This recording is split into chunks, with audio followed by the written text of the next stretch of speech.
আসসালামু আলাইকুম। সম্প্রতি সাদেক একর বংশমর্যাদাপূর্ণ গরুর বিজ্ঞাপনে সবার নজর কাড়ে বিশাল আকারের ব্রাহ্মা গরু। কয়েক বছর আগে জালিয়াতি করে এই জাতের গরু আমদানি করে প্রতিষ্ঠানটি। তারপরই আলোচনায় উঠে আসে কোটি টাকা দামের এইসব গরু। 2016 সালের এক নীতিমালায় ব্রাহ্মা জাতের গরু আমদানি নিষিদ্ধ তালিকাভুক্ত করা হয়েছে। তবে আমদানি নিষিদ্ধ হলেও এই জাতের গরু বাংলাদেশে উৎপাদন ও পালন একবারেই বৈধ। তবে ঠিক কী কারণে ব্রাহ্মা গরু বাংলাদেশে আমদানি নিষিদ্ধ, তাই উঠে এসেছে বিবিসি বাংলার এক প্রতিবেদনে। বাংলাদেশে মাংসের চাহিদা বাড়তে থাকায় বেড়েছে ব্রাহ্মা গরুর চাহিদাও।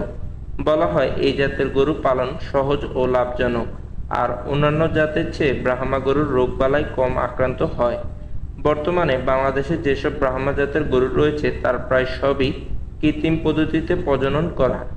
প্রাণী সম্পদ অধিদপ্তরে কৃত্রিম প্রজনন বিভাগের তৎকালীন উপপরিচালক ডক্টর ভবতোষ কান্তি সরকার জানান, ব্রাহ্মা গরু মূলত মাংসের জাত বলে পরিচিত। এই গরু প্রচুর মাংস উৎপাদন করলেও তারা তার আকৃতি অনুযায়ী অনেক দুধ দেয় না। ফলে খামারিরা যদি ব্যাপক হারে ব্রাহ্মা উৎপাদন করে তাহলে দেশে গরুর দুধের উৎপাদন একবারেই কমে যাবে। মূলত সেই জন্য বেসরকারি পর্যায়ে ব্রাহ্মা গরু আমদানি নিষিদ্ধ করা হয়েছে।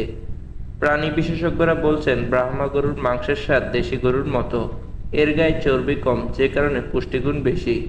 সরকারের আশঙ্কা, ব্যাপক হারে ব্রাহ্মা গরু উৎপাদন হলে দুধের উৎপাদনের জন্য বিখ্যাত হোলিস্টেইন ফ্রিজিয়ান জাতের গরুর উৎপাদনে আগ্রহ হারাবে খামারিরা। মূলত দেশের দুগ্ধ উৎপাদন খাতের সুরক্ষায় ব্রাহ্মা গরুর আমদানি নিষিদ্ধ করা হয়েছে। ডক্টর ভবতোষ কান্তি জানান, সরকার যুক্তরাষ্ট্র থেকে ব্রাহ্মা জাতের গরুর শুক্রাণু এনে স্থানীয় খামারিদের মাধ্যমে কৃত্রিমভাবে এই জাতের গরু উৎপাদন শুরু করে। 2008 সালে চালু হওয়া বিফ ক্যাটল ডেভেলপমেন্ট প্রকল্পের মাধ্যমে বর্তমানে প্রায় 50টির মতো জেলায় চলছে এই কর্মসূচি। ব্রাহ্মা গরু মূলত এর উচ্চ তাপমাত্রার সহনশীলতা, দীর্ঘ জীবন এবং ক্রসব্রিডিংয়ে উচ্চ ফলনের জন্য বেশি জনপ্রিয়। সাধারণত একটি পূর্ণবয়স্ক ব্রাহ্মা ষাঁড়ের ওজন 800 থেকে 1000 কেজির বেশি হতে পারে, আর একটি পূর্ণবয়স্ক ব্রাহ্মা গরুর ওজন হবে 500 থেকে 1000 কেজি। 40 ডিগ্রি সেলসিয়াস পর্যন্ত তাপমাত্রায় ব্রাহ্মা গরু সুস্থ স্বাভাবিক থাকতে পারে। উচ্চ তাপমাত্রার সহনশীলতার কারণে এই গরুর রোগবালাই অনেক কম হয়। সাধারণত একটি ব্রাহ্মা গরু 15 থেকে 20 বছর পর্যন্ত বাঁচে।